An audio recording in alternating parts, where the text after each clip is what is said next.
Hi there, and welcome to Christian Women in Business podcast show. I want to tell you 5 ways to produce engaging content in this podcast today. And this can be in all different areas: podcasts, emails, social media posts, flyers, whatever it is. Different ways to engage, to get engaging content that people are going to want to talk about, ask questions about, or just simply get them thinking.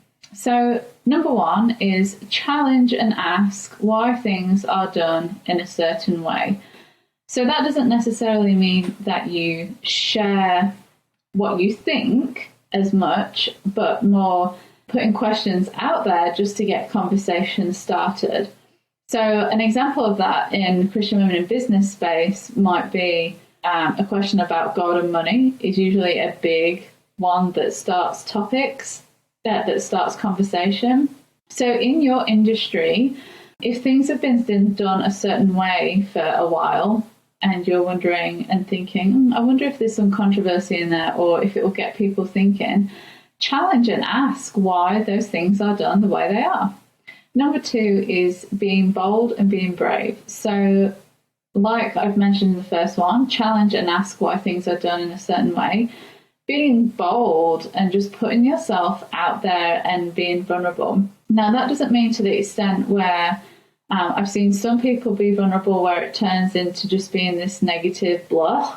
And I'm like, actually, I don't want to follow you because the negativity and the whinging is just too much.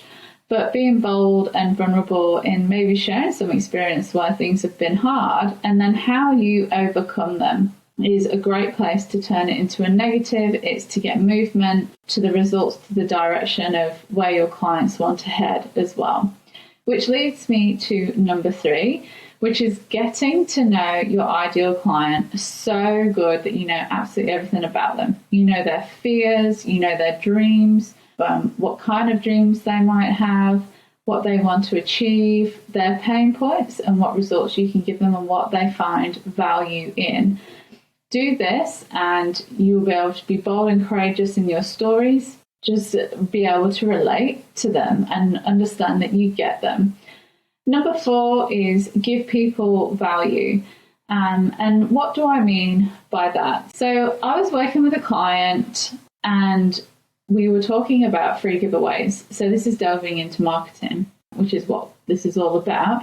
And I was trying to get this certain client to understand what the value is. So her mindset was stuck on the actual physical ebook itself or the course itself, and not understanding that people don't necessarily get value in the thing. They get value in the results that they get from the thing.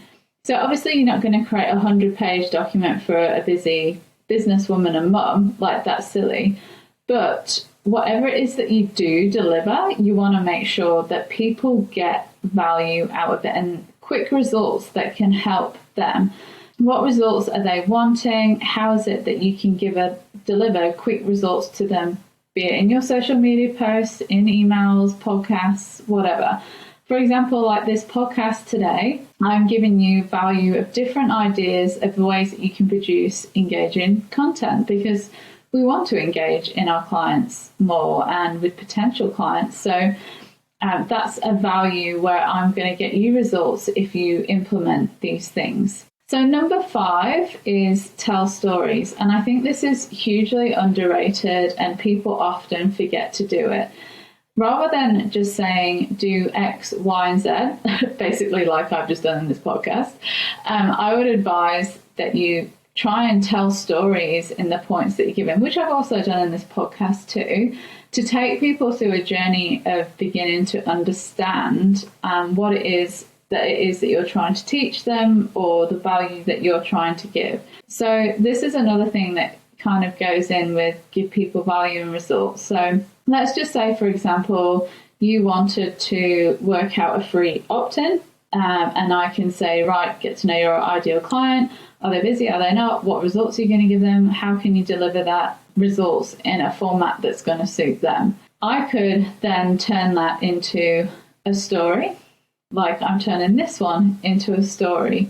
So I'm explaining that, Bob's overweight. Okay, I don't know, it's just the first thing that came to my head, and he's getting a heart condition from that. So what Bob needs to do is he needs to actually find a way for him to overcome his weight issues so that he can exercise more freely to get a healthy heart. So that's telling a story. So if I was to put that in an ebook and try and share that opt-in or whatever through a story, I would be saying, do you suffer from heart conditions? I suffered from a heart condition for many years until I decided to do X. Once I did X, I noticed these results, and which would put results 1, results 2, results 3. If you want to get your hands on how to implement these results, download my opt-in. So that's turning it into a story, it's making it relatable, and it's telling people what results they're going to get and what to do, a call to action to get those results. So that's an example of storytelling. And I've seen storytelling done in so many different ways, and it's really interesting, the creativity, once you really start thinking about it, of how you can tell stories. So telling stories, again, through social media posts, through emails is a massive one, obviously in podcasts and videos, because we want to keep them entertaining. Even when we're speaking to an audience of any form, be it live, in a workshop, it just helps people to imagine, it takes them there, and subconsciously they're visualizing what it is that you're describing to them in the story. So there's 5 different ways that you can produce engagement in your content. So number 1, challenge and ask why things are done in a certain way. Number 2, be bold and vulnerable, but flip it so there's a good results outcome. Number 3, get to know your ideal client so good. It's probably not English, but never mind. Number 4, give people value and get them results. And number 5, tell things through stories so people can imagine, they can relate, and they can learn. If you've got more questions about marketing and about engagement and all that kind of stuff, go and look at our freebies. We've got a new freebie section on our website, and there's heaps of different workshops and downloads and things where you can learn tips and tricks about all different things relating to business. I'm SJ, you're listening to the Christian Women in Business podcast show, and I'll catch you next week. The Christian Women in Business podcast is proudly supported by the Administration Agency, administrationagency.com.au.